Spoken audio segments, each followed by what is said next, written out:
Welcome to my 2019 hunting season.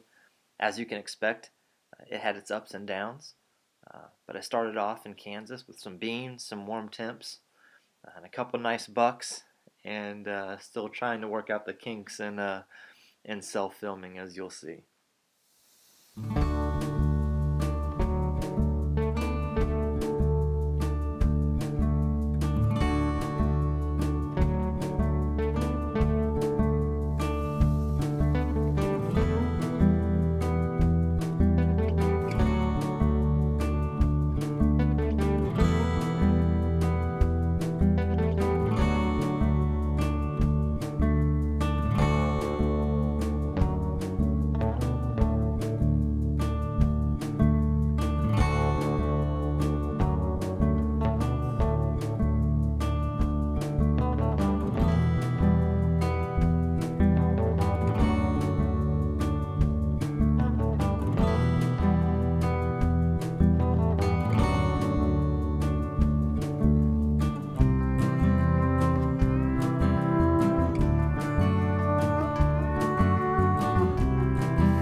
After this buck moves out of my life, I scroll on over to Ohio, where I was met with some really cold temperatures, some beautiful scenery, and some snow on the ground.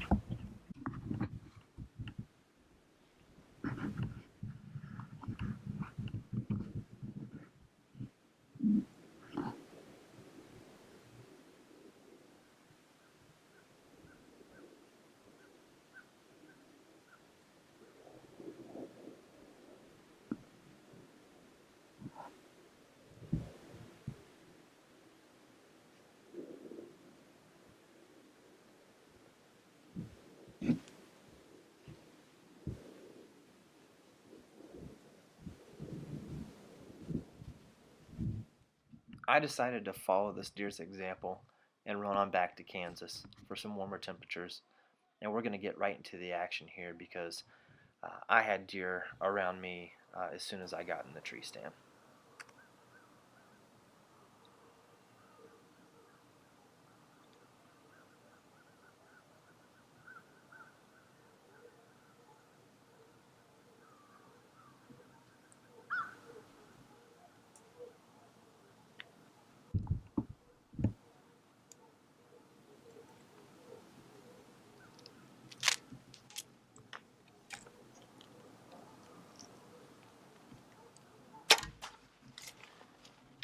I don't like to make excuses, but the Velcro strap on my release broke, and I do believe that affected my shot. I didn't realize this at the time, but this was actually Deuce, a nice 9-pointer that I have on camera, a really good buck. The good news is the other person that hunts this property saw Deuce a couple of days later, so he is alive, and hopefully I'll get another crack at him next year.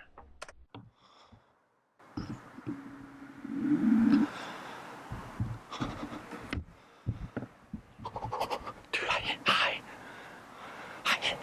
Dang it, I hit high.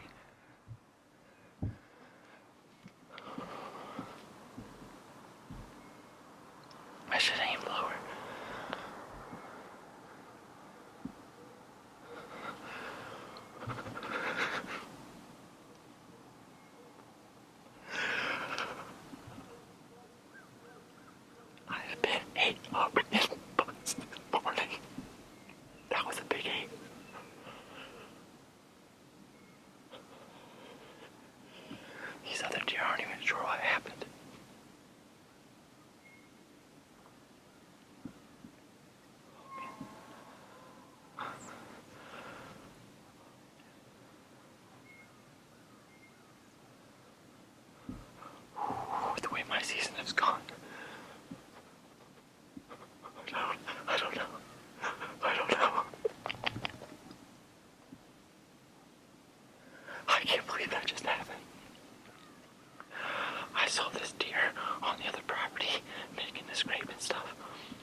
me. I didn't even want to touch the camera.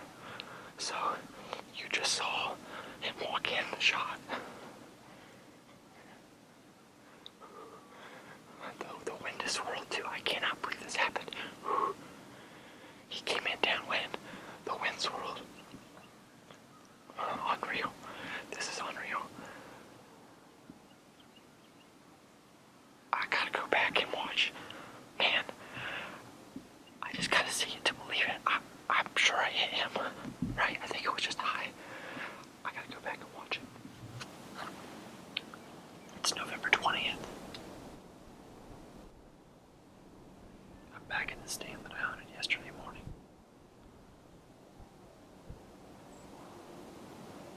Yesterday morning was probably the best hour of hunting that I've ever had. I got like 5 or 6 bucks out here. I shot a deuce. I didn't realize it was deuce. But I shot him. I grazed the top of his back. Just kind of like in no man's land. I had a little bit of blood on the arrow. And I found one drop of blood about 70 yards from impact. So I'm like 95% sure he's alive. I don't want to say fine because, I mean, who wants to get shot? But I think he's going to recover okay. A new release, new arrows, new broadheads. I'm a new man ready for redemption. And then this happens.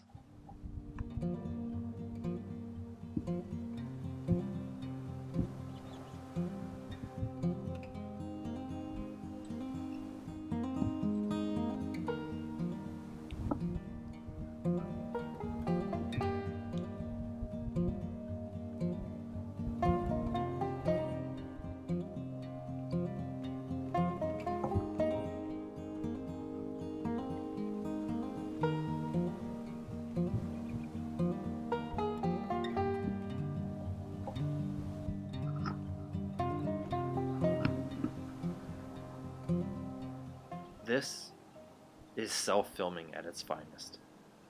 I'm trying my hardest to focus in on this deer, this really nice buck, and all I can seem to do is focus in on this branch that's right in front of me. I know what you're probably thinking. If you're not into filming, you're probably thinking to yourself, who cares about a camera? If it's a shooter buck, you just shoot it and don't worry about it. Well, I get to that stage where I no longer care if I can focus in on this deer. I'm just going to shoot the deer, and as long as I have it in frame, everything's okay. So I draw back here, and then he's out of frame, and then he hops the fence, and I miss my opportunity.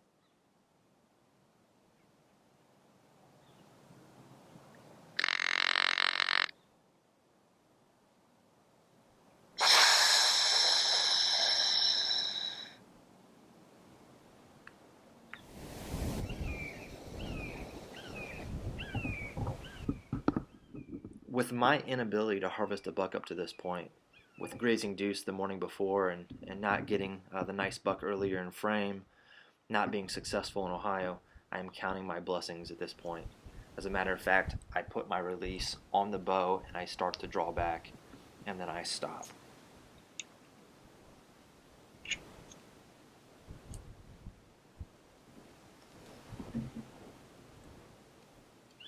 Somehow I convinced myself to let off. I told myself it's a long season, and boy, I'm glad I did, because no more than 2 minutes later, this nice buck starts to walk in.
I'm not sure what happened. The only thing I can think of is I missed.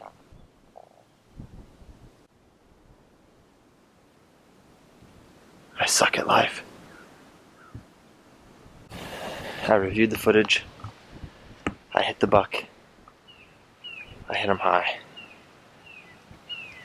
Might have been the same buck I hit yesterday. It has not been my year.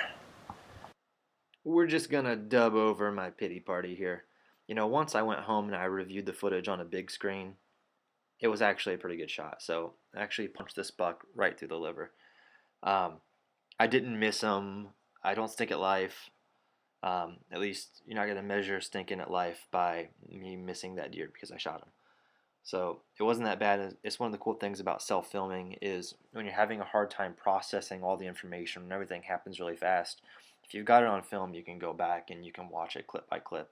And so that's a really one of the cool things about self-filming. I see the arrow. There's blood.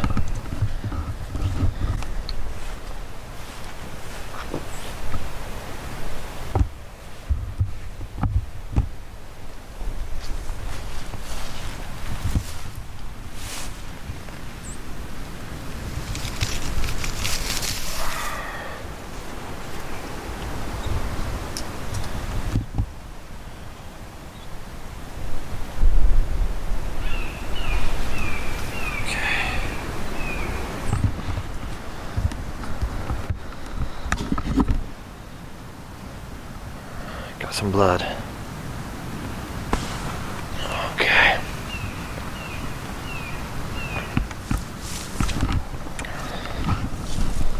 See if I can find some more. He ran this way.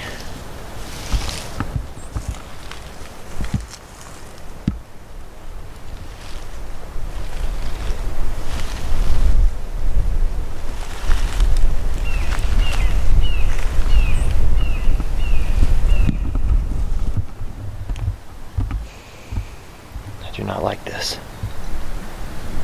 You ready for another twist? There's no blood. I found 3 drops of blood on my side of the fence. So I back out. I start calling friends, fellow hunters, people I know, people I trust. Uh, Sent people pictures of the shot, and I ended up backing out, waiting 5 hours, getting permission from the neighbor, and then I go back in and I slowly walk across the field, and we're going to pick up right at the edge of the field, uh, where the neighbor's field meets the woods.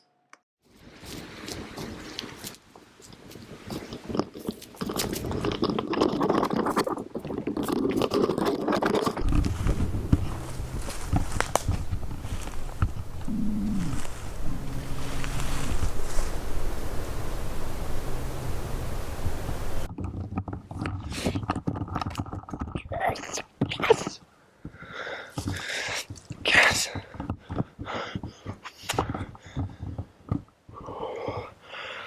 Yes.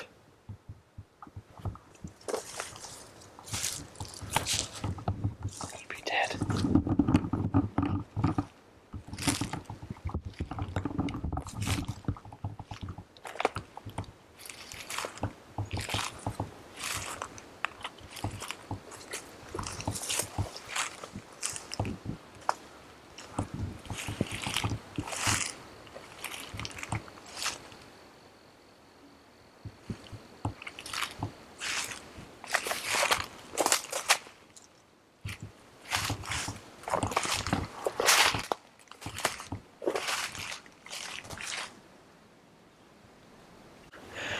Sweet redemption, baby.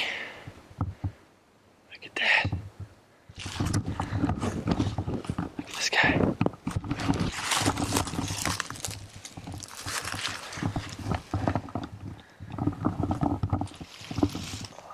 I'm terrible at this.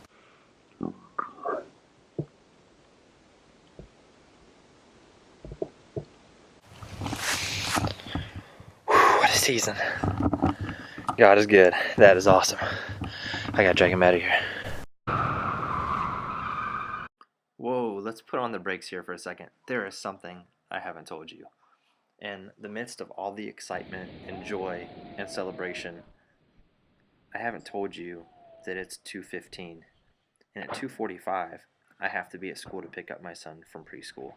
And for each minute you show up past 3, you owe $1 fine for each minute that you're late. And I have never, ever been late. And I'm not about to be late today.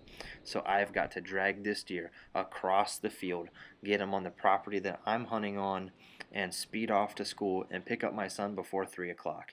So I do apologize for not having the awesome hero shot that I would have wanted. But sometimes you got to do what you got to do. This has been one crazy season and one crazy ride, but I'm sure I'm thankful for the opportunity and really kind of a story of redemption. I shot at a deer yesterday and I just grazed his back, and I got a new release because mine broke, and I practiced more. You know, it's hard to tell a story when the neighbor's dogs are barking throughout this whole thing. So let me sum this up by telling you about two guys. One guy's name was Judas, and the other guy's name was Simon Peter. Now, both of these guys betrayed Jesus. Both of them felt remorse for what they'd done, and both of them did things that were worthy of repentance. The difference between these two guys is one of them let his failure destroy him, and the other took his failure and sought for redemption by going back to Jesus. And so my encouragement to you is to always seek the path of redemption.